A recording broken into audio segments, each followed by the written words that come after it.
Empire.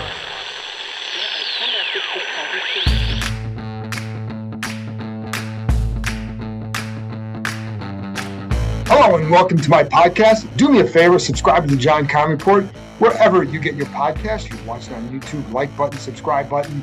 You know the deal. You can find us there as part of Empire Media, AMP-IRE. Always, always, always much appreciated when you do tune into the show.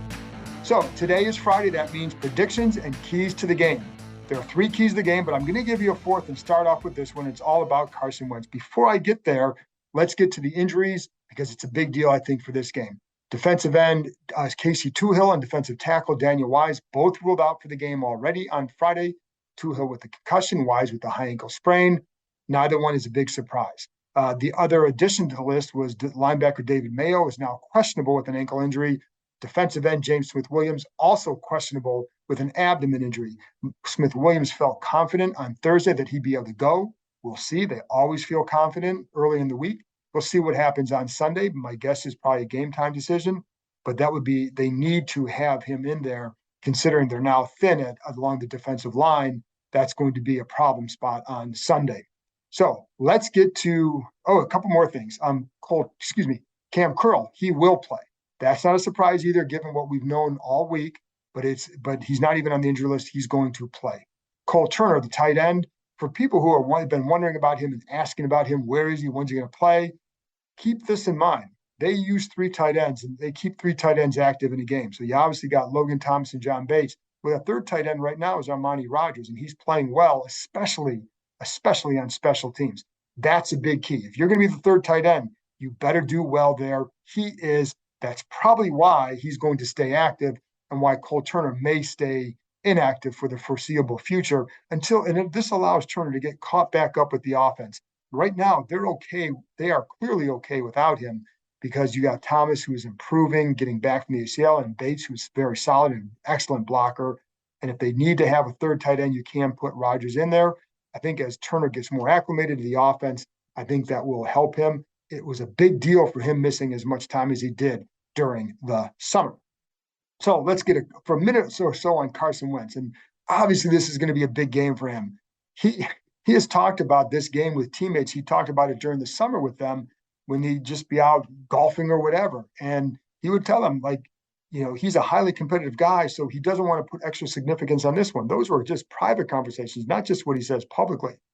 But they also know what happened there. He also, he and they are well aware of what this game means. And every player, anybody who's ever gone against someone that a place they came from is going to have a little extra juice. And I think he's even told some teammates that, he'd have a little extra oomph for this one.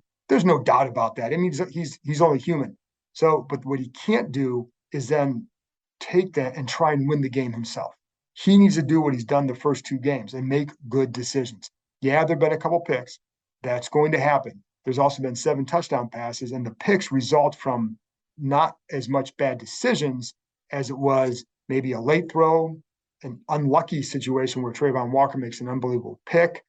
And yes, Wentz could have probably handled it a little bit better, but give Walker a lot of credit on that one. And then the overthrow to Thomas, missed it by a little bit, but it was an overthrow, and that's something he's had an issue with.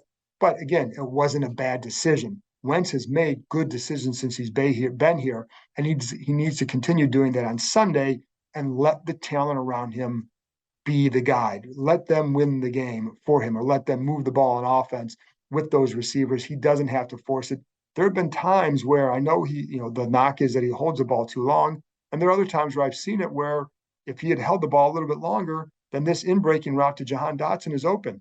But this happened last week. Instead, he threw the ball down to a check down to Antonio Gibson, gets 8 to 10 yards, could have had 15 to 20 with Dotson, but it was more about he didn't want to force it in there, so he didn't, and he picks up yards anyway. So he needs to continue doing that. Don't make it personal. Make it about the talent around you, and you'll be okay. Clearly, the Eagle fans in attendance are going to be going for him. Just kind of funny because they've got a good quarterback in Jalen Hurts. Things are rolling for them. I don't know. It's kind of, I guess I understand, but it's still a little bit weird that they're going to focus so much on beating Wentz as much as it is just get to your team being 3-0. But you know what? That's fandom. That's life. Anyway, let's move on to the other keys of the game. Number one, be disciplined. If you're not disciplined against Jalen Hurts, he's going to hurt you. And that, it starts with the eyes. It also is about doing your job. So if your eyes need to be here, they better be there, because if not, he's going to fool you. The Eagles do a good job of creating situations for him and creating passing lanes for him with the motion of the play, and also about who you're threatening with, putting Devontae Smith and Dallas Goedert and running some kind of pattern off that, or with A.J. Brown. And that's where they can be dangerous, because your eyes get caught over here and then they're going to slide right back here to somebody else. They're dangerous that way. But it's also on the zone read and the run pass options that they do with that as well. That's where Hurts is dangerous. It's not just zone read keep, or then then throw the ball. They've done that as well. So if your job is to take the dive guy, you take the dive guy. If your job is to take the quarterback, you take the quarterback. That's always a key. It's a big key in this one. But I'm not just talking about those kind of situations as much as I am talking about the pass rush, because the pass rush has to be disciplined. I'm going to give you a couple plays that happened here last year against Hurts, but also in the Vikings game Monday night, where it's a prime example of what happens when you are and when you're not disciplined with the pass rush. On the first one, it resulted in a 16-yard pass completion because the Vikings allowed a huge gap to open up on their left side. What happened was the left defensive end rushes to 10 yards depth, way too far. The right end rushes to 7 to 8 yards depth, proper depth. Then because of that, because the left end rushed so high, when the right end pushes Hurts, he pushes him right up into the opening, steps up, gets a completion, boom, 16 yards. But on the next play, the Vikings get a sack, 4-man rush, but the key was the disciplined rush. Both ends that time rushed to 7 to 8 yards depth. The same thing happened on the right end. He pinches him up. The left end is there. Hurts has to now step up, and the right end finishes the play with the sack. But it all stems from being disciplined with your pass lanes, with your rush, not trying to do too much. Sometimes I saw some Vikings pass rushers doing some spin moves, and you wouldn't have a guy replace them. That's just suicide against a guy like Hurts. He's going to find that opening. You can't do that.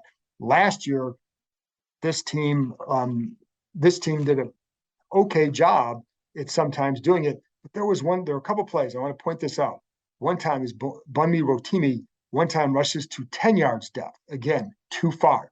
Opens up a spot right, and Hurts runs right up inside of him, gets about 7 yards on a run. Not a huge play, but 7 yards on a 2nd and 13 was, it set up in a 3rd and manageable.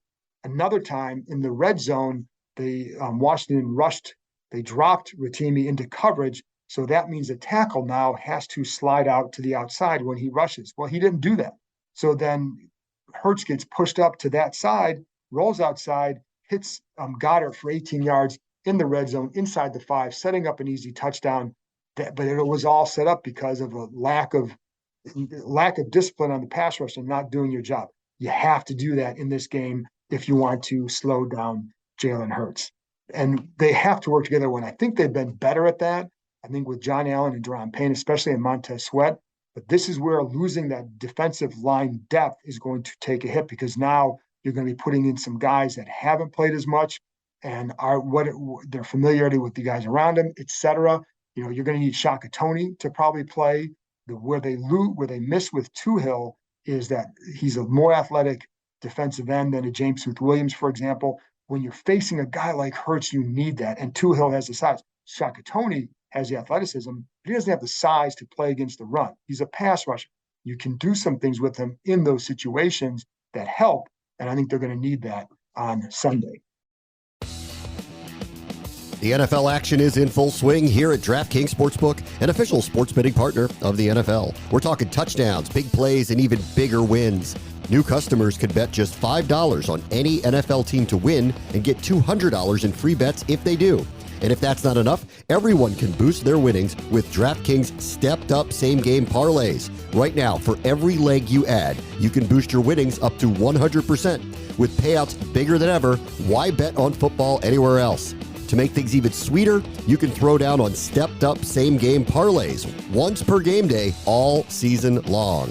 Download the DraftKings Sportsbook app now and use promo code KEIM, K-E-I-M, to get $200 in free bets if your team wins when you place a $5 bet on any football game. That's code KEIM, only at DraftKings Sportsbook, an official sports betting partner of the NFL. Minimum age and eligibility restrictions apply. See show notes for details. Number 2, challenge the corners. You need to challenge Darius Slay and James Bradbury. And Slay is an excellent corner, and Bradbury has been a good corner. But Slay is excellent. When you talk to guys today, he's an above-average corner. He's not Jalen Ramsey, but he's very, very good. But you have to. He's coming off a great game as well. And it's funny with the Eagles. The first game against the Lions, they seemed to play a lot more off coverage last week, maybe a little bit more aggressive. I don't know what they're going to get this week. I think we can see probably a mix of that. I think they're probably going to want to be more aggressive against Wentz, not because it's a former teammate, but because they feel like that may be a way to hurt him. Anyway, with Slay, let's look at the first game last year when Washington played up in Philly, and it was Garrett Gilbert starting at quarterback.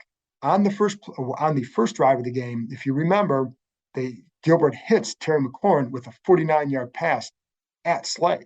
You need to challenge him early down the field. If you can get a big play, that's obviously what you want because it does set up a better night. The thing was, there's a couple things with Slay that make him outstanding. One, his feet at the line. When he's in press, he does a really good job of not opening up too early, and that allows him to maintain advantage and to cover the guys. So a lot of times you see corners will open up too soon. They open their hips, and you're going to go whichever side, whichever he's opened up, the receiver is going to take advantage of that. He doesn't open up too soon. That's an advantage for him. The other thing with him is he's very, very smart. You can tell he studies a lot of film because of how he plays. And what receivers will say is that they know he eliminates certain routes before the snap because of that film study, based on split, based on alignment, etc. So he's really able to do that. So test that a little bit. There are times like when I watched that play again with McLaurin, I think he thought he was going to have an outbreaking route, and that's because he probably thinking he's not going deep, not with Gilbert here, but he did. He challenged him out the field. Clearly with Wentz, you're going to expect something down the field, so he may be more paying attention to that. However, you need to challenge him with that. Very good corner. McLaurin's had some success with him. Challenge. Then the other one is with Bradbury. Bradbury is not a fast corner, so what you need to do with him, and you saw this in the Detroit game in the opener, test him on those shallow crossers. Use that speed across the field to get him. That's where I think you can get him more. And certainly this team has the speed to do it at receiver, not just with McLaurin, but Curtis Samuel, Jahan Dotson. They have the ability to do that. I think this is an offense that can move the ball on Sunday, and I think they can have some really good success and make this an interesting game. But if you're going to run in the corners, or if you're going to challenge the corners, you need to do it this way. And I think that would be good for them. And obviously you want to run the ball. Listen, ball control is great in any game where you have to face an explosive offense. Ball control is only good, though, if you're finishing with touchdowns and not just field goals or just using clock, because both teams can score in a hurry. Eagles can do that. And so if you are going to go ball control, if you can do that, that's ideal. We know that. But you better finish with touchdowns against this team. And then the other thing with that, if you're doing that, and I know this is like a bunch of keys rolled into one, but if you can get a lead on this team, then it allows you to play that way. And then it also forces Hurts to play from behind. And now they did it twice last year against Washington, but this is a difficult team to play against when you're coming from behind because of the Eagles' ability to control the ball on the ground, not just with Hurts, but with Miles Sanders, and the action off of Hurts' ability to run makes it difficult. So there you go. Last one, mix it up. You got to mix it up. And I'm talking about defensively, mixing up the coverages. That means playing some man. That means playing a lot of switching up your zones. That means being able to disguise different packages. I'm going to give you a couple stats here. When Jalen Hurts faced a 4-man rush against Washington last year, he completed 27 of 35 passes for 350 yards. When it was a 5-man rush or more, 10 of 17 for $160 with 2 sacks. Now, clearly there's some big plays in there that he could make when it was on a more aggressive rush, but also they forced him into more mistakes, whether sacks or more incompletions. So keep that in mind. They know that playing man against Hurts can be dangerous because of his ability to run, but they know you have to do it on occasion. So look for that. One of the things they did well in that second meeting was disguising coverages. And I think getting Cam Curl back here is a key. Very smart player, but you saw that last year. You could see Curl and McCain doing a really good job disguising. Is it cover 2, cover 3, single high? What was it? And their ability to do it last second, I think, was a good job. That's where I brought up the play with Rotimi earlier in this prediction stuff, or in the keys. On that play, they did a nice job of causing Hurts to hesitate because of the last second switch after the snap. But the rush did not hold up its end, and it gave Hurts the out. But the coverage in the secondary did its job with how they disguise things. And by the way, with the coverage, you got to get better games from William Jackson and Kendall Fuller. You cannot give up these big plays, and you need to have guys doing what they need to do. But it does have a big effect having Curl back, and you get a more true 3-safety look that they like. It's harder to get that when he's not in there, but he's a bigger safety that you can put in the box. He's smart. He's played there. And with he and Derek Forrest are slightly interchangeable in some ways. So when the three of them are on the field together, it gives you the ability to disguise better because who's going to be doing what? If it's Percy Butler and Forrest, they kind of know what's probably going to happen. But with Forrest and Curl and McCain, there's a little bit more guesswork for a quarterback. So that's where it's going to be a big help to have him back. That's it. Those are my keys to the game. Now, time for a prediction. So, I do like the way Washington, I think, has responded throughout the week. This does seem to be a relaxed bunch. This is not a team that's panicking because they lost one game in Detroit. Under Ron Rivera, they have been a resilient team. I think that will continue. But my concern is, has this defense shown they can stop an offense like this? I don't think it has. And then you're taking away some of the defensive line depth. So I think it's going to be difficult. I do think this offense can hang, at least hang for a while. I do have Philadelphia winning 31-26. I do think it'll be a fun game. This is always kind of a weird rivalry. It wouldn't shock me if Washington wins because this is the NFL and this offense is a good offense. And all it takes is look at those two games last year. They had a chance to win both of them. They should have won the second game here. And they had a chance in the first one because they created some early turnovers. That's going to be a key as well. This team needs to create turnovers, and they haven't done it. But if they do that Sunday, then yeah, of course they can win. And then it would get this team back in a position where I think fans would be a little bit more excited than they were after Sunday. So there you go. That's it for me. I'll be back after the game to discuss what happened in the Eagles-Commanders game. And then also don't forget to check out Between the Hashes, my son Matthew's college football preview for the weekend. Always good stuff from Matthew. Check that out, Between the Hashes on the Empire Media Network. I will talk to you after the game, so talk to you next time.